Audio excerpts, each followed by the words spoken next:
nice, really nice. Sicily, okay. Where did you play? I was filming for that TV show, Festival Bar. Okay. So I did 2 performances. They're going to put it on 2 different shows. Sicily's cool. a better temperature at the moment, I think. Yeah. No, it was really nice there. I've been to Sicily. My ex-girlfriend is Italian, so I've been there in Naples. Beautiful. And That's Sicily. like the Miami of Italy, right? Yeah. It's gorgeous. So what are we doing? Words and then this? Or? Yeah, we're gonna film 2 songs of you, BBC. So and then I found out you were playing and said, okay, we're gonna ask Amy then. So, Yeah. So you just arrived today? Yeah, I got here at about lunchtime. You took a little nap, I heard. Yeah, I had to sleep. Yeah, because I hadn't had any sleep. So, but I've done it now. Okay, and I mean, you know, a debut album at the age of 19, and already, I believe, even nominated for a very prestigious award, the Novel. What's it called again? Ivor Novello Award. Yeah. You already won it? No. Yeah, I won it. Yeah. You won it already? That was about a month ago. Oh, it was a month ago. Oh, did we start already? No, we're just talking. Oh, cool. Yeah. Cool. That's cool. Okay, we'll get that out of the way, so you're not going to say that next time. No. But how was that? It was lovely. It was lovely. It's just a nice thing, you know. It's a nice thing. Because I believe the award already exists for about 50 years or something. Yeah. It's a real honour, you know. It's for songwriting as opposed to a package that a record company would put together. About your songwriting, what do you write about? I write about things that happened to me. You know, I write from personal experience. And like this was your first album. You're young, so if you write about the things you do, is it then like the things you've gone through? I write about the way I feel about things and just average shit that a 20-year-old girl would write. You know what I mean? But if you write about the things you have gone through, we have to wait a while then for your next album? Oh, yeah, well, I need some time off. Or do you live a vibrant and intense life? Well, I lead a pretty intense life, but that's just because I never stop working and I get to do music a lot, but I don't know. Yeah. And where do you get your jazz influence from? I don't know, jazz was the first music that I really ever loved, so I don't know, it was the first music that I ever really connected to and could get a lot from. Jazz taught me how to sing, it wasn't school or whatever, it was just listening to my favourite singers, Who were you listening to then? Dinah Washington, Sarah Vaughan and Minnie Riperton, who isn't really a jazz singer, but, Denise Williams. Because I read somewhere that was your father's jazz collection that was the first time that you heard jazz? By the time, are we doing the interview yet? Yeah, we're talking. Those were the first few questions. Oh, cool. Okay. Oh, cool. My dad, by the time my dad moved out, when my dad moved out of my house, I was too young, I was really young, so his music wasn't there, it was just, he used to listen to like Sinatra in the car, and that's what I equated my dad with Frank Sinatra,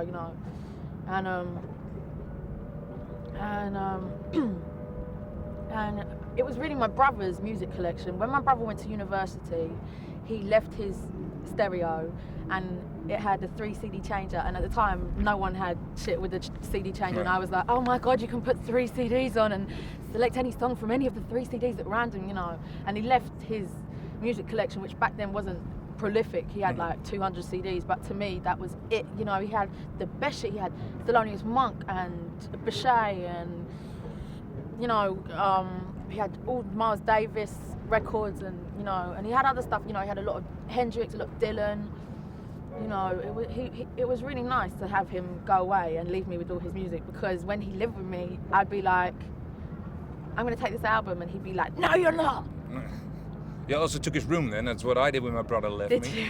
I took his music also and his room. I didn't want his room. His room smelled. It's quite unusual, because I think for a girl that age, it's quite similar like I did. I went like when I was 15 on my bike to jazz concerts. Sitting there with old men drinking wine and smoking a pipe. It's like. And when did you start playing an instrument? I think I was about 11 when my brother got his first guitar. And I just used to play it whenever he was out the house. Whenever he left the house, I'd grab his guitar, play it. And then And then when I was about 13, I got my own guitar. And then, should I stop? Yeah, well, okay, yeah, it's a harbour, so Ooh. he's taking it. Oh, it's action. When I was about 13, I bought my own guitar, and I think around that same age, my brother bought his first proper electric guitar. He had a shit one. He bought like a third-hand Stratocaster, and that was the most beautiful thing I'd ever seen. Yeah. And even when he was at the house, I was so scared to play it because it was one of them things that I thought he'd just be able to tell. You know what I mean? Yeah. I just thought he'll know if I touch this guitar, it's so beautiful. He would just know. So I never did. Yeah. So you're a Fender girl then? Yeah, I got and I only have, actually the first acoustic guitar I bought was a Fender. I have a Strat. I have a really pretty Strat. It's Daphne Blue. I can't remember when she was made, but yeah, that's my stage guitar. You know, I mean, I don't play in this show now, but that's my stage guitar when I do rock out by myself. It's a bit like the choice between Pepsi Cola or Coca-Cola, you know, Fender or Gibson, you know, the big struggle. The fights also in a band, you know. I have a Gibson as well. I have a Gibson 335. They're just, you know, sexy guitars, like really sexy guitars, but it's too big, you know. Like a Strat is, I don't know, a Gibson was 335 will sound so beautiful and a lot of stuff, but a Strat you can pretty much put anywhere, you know what I mean? It's got a sound that's just warm, and it just fits into a lot of different musical gaps. Yeah, I also read somewhere that you say like when I write songs to challenge myself. Can you explain that? I mean, you know, when I was young and I started writing songs, I would write songs because I was listening to jazz, and the jazz would challenge me. You know, I would learn a lot from it, and I wanted to learn a lot from current music, and there was nothing, you know. There was not much in the way of English artists, you know, but it was a real sparse kind of current music scene for me, you know. So I just started writing songs that I would like to hear, you know, and that's what I do now as well, you know. And the song Stronger Than Me, what's the song about for you? Oh, Stronger Than Me I wrote about the second time I split up with this man that I was with. And it was just me, I mean, we had a real explosive kind of relationship, and I never really understood why we had split up. But I think one day I just kind of realised that I was acting like the man and he was acting like the woman, and I was sick of it. He was like 7 years older than me, and I would have to like emotionally carry him around. Not just some of the time, because I'm fine with that, but all the time. So I would just be like, you should be stronger than me because you're my man, you know what I mean? And where was the challenge in writing that song? I don't know, that song wasn't really, I mean, it was a challenge in that it was my private life. So it's always hard to dig something out dig it out of yourself, you know what I mean? It's always hard because it's not just you writing what you think would sound nice, it's you writing about your feelings that sometimes you don't want to admit to. You know, like, I won't be honest with myself in my everyday life, but when I sit down and write something down, you know, I'll be brutal, you know, I'll just say it like it is, because music is the one place where I can do that, and if I didn't have that, then I don't know what I'd do. But it is very private. If you listen to the album, you know, the whole album is about man-women relations. And how was it then for the first time? If you have written one moment, because I will take my question again. It's English. I'm Dutch. When you write your songs and they're so intimate and private, how did you feel the first time you was doing it live and people were staring at you? Well, doing it live is you don't really think I'm laying myself on the line. You think these songs are the real me, so I'm putting it out there. It's when I'm doing it live, that's different. But when I get kind of upset when I do some of the songs live because they're deep. You know, like You Sent Me Flying. When I do it on stage, by the end of it, I'm like in tears. You know, it's about me liking a man who doesn't even know I'm alive. You know, and it always upsets me, that song. But it's probably craziest when I hear the album, because when people play the album, to me that's really personal because that was the songs when I wrote them, you know what I mean? Now when I sing the songs, it's me at a different point in my life looking back, but when I wrote them at the time, when I listen to them, it's harsh. You still listen to your own album? No, I don't even have one in my house, but I mean, when do I hear the album? I hear the album when I go to record stores to do signings and they put it on and I'm like, can you put something else on, please? Because it's weird for me, you know. I'm such a perfectionist that I could not ever listen to my album because I'm such a perfectionist, you know. There's part of me that wants to go back in everyone's house and be like, can I have my album back, please? I'll bring this back in 2 months, thank you. You know, there's part of me that wants to do that because I'm a musician. I want to grow with everything, and you know. But that's why I'm lucky that I can make music till I'm dead, you know.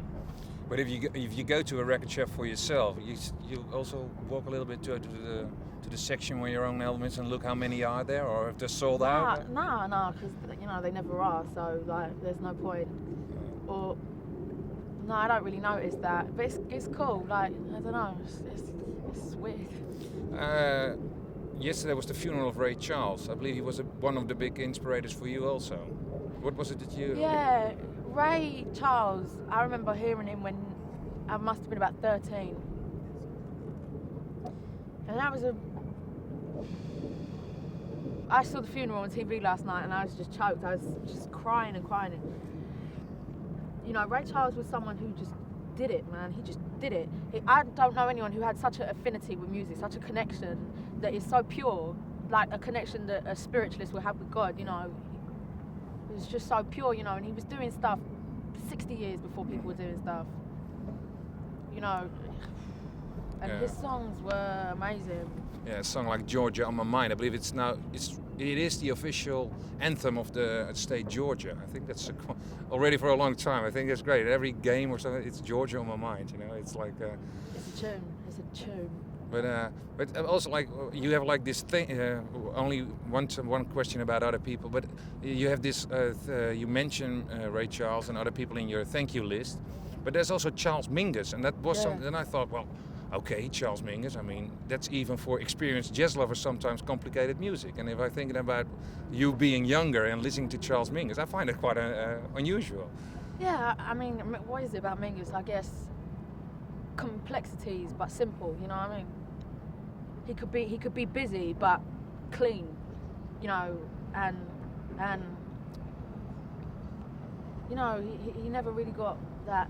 He never really got recognition for the stuff he wrote, you know, that much. But he was just a wicked player, and just his feeling, really, his feeling and the way he got it across, you know, was it's a beautiful thing. Now you play on, you tour a lot. You play probably on more of these kind of festivals. When I listen to your album, I kind of see you in this small, intimate club. Yeah, I love to do club gigs. But you know, that's jazz. You know, and now I've got a bigger sound. I have electric guitar and an electric bass, and I have a horn section. You know, it translates to a bigger crowd, which is cool. You know. Yeah. I think a lot of people, if they were, you know, especially, you know, people between 20 and 30. Okay, it's getting too cold. Oh, it's okay. No, I'm adjusted now. I'm used to it.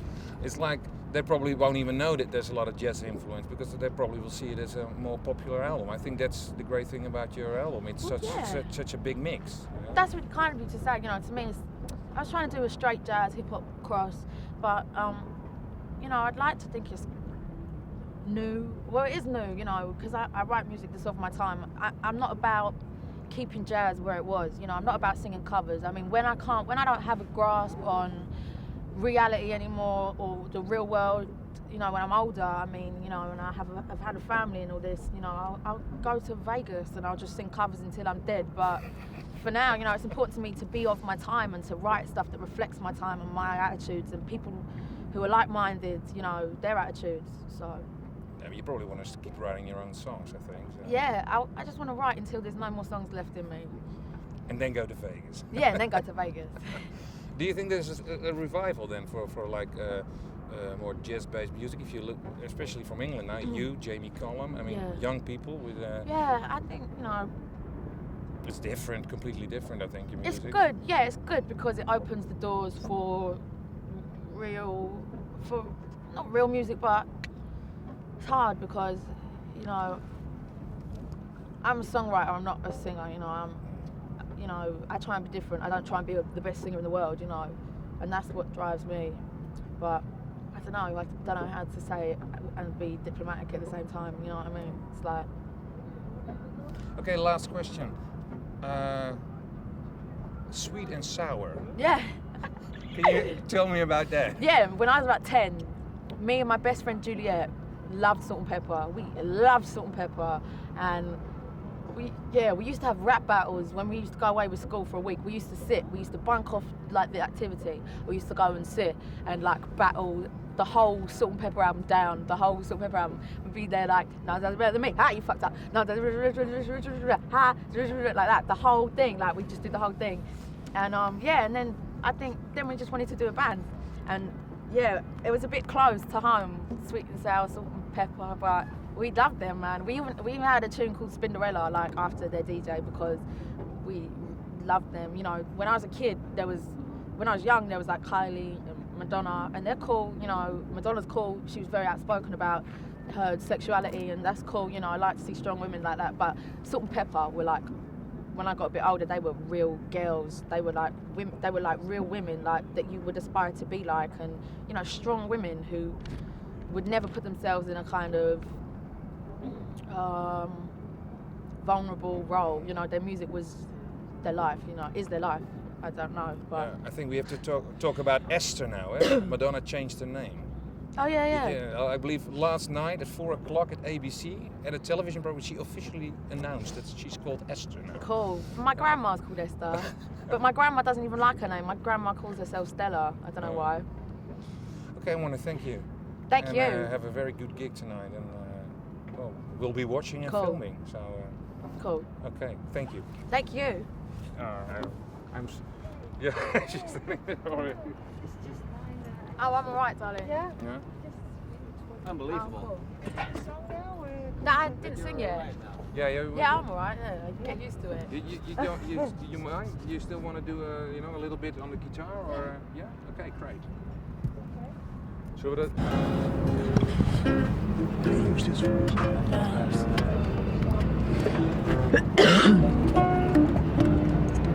I feel like I'm sitting on a giant tooth. Like, you know them chairs they have for the babies in Yeah. Don't be scared.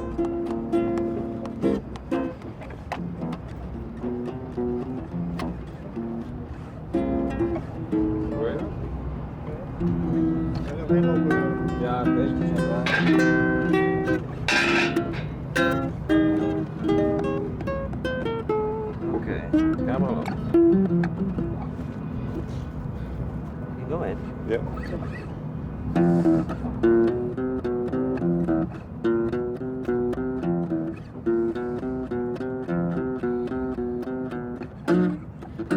Sorry. On And another again, one. rewind, selector, come on.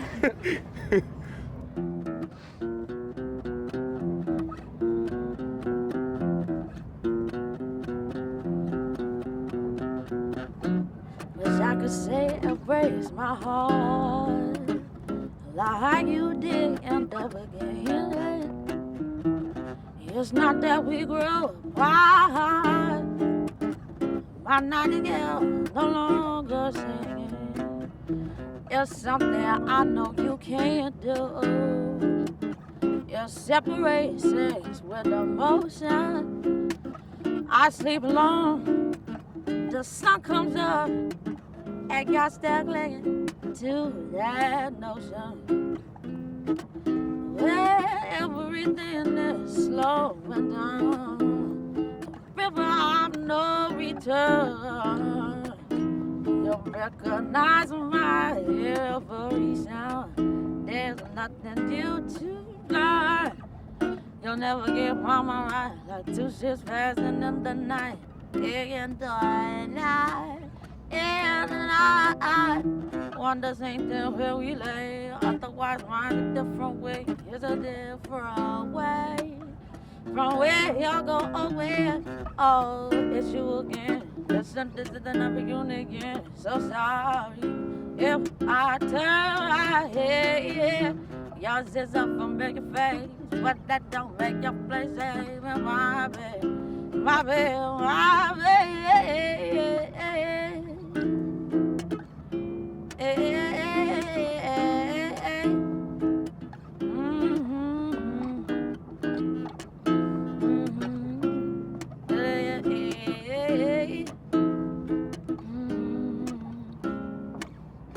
I never thought my memory of what we had could be too deep. But I couldn't let it be. I needed it as much as you did. So now it's not to understand why we just speak a night. Cause the only time I hold your hand, it gets to get the angle right. Where everything it is slow and now river on no return. Won't you recognize my evolution? There's nothing due to learn. You'll never get mama right, like two ships passing in the night. In the night, in the night. I want to stay there where we lay. Otherwise, mine's a different way. Yes, I did for a way. From where y'all go, when all yes you are, yeah, listen, this is another you niggas, so sorry. If I turn my head, yours is a familiar face. But that don't make your place safe in my bed, my bed, my bed.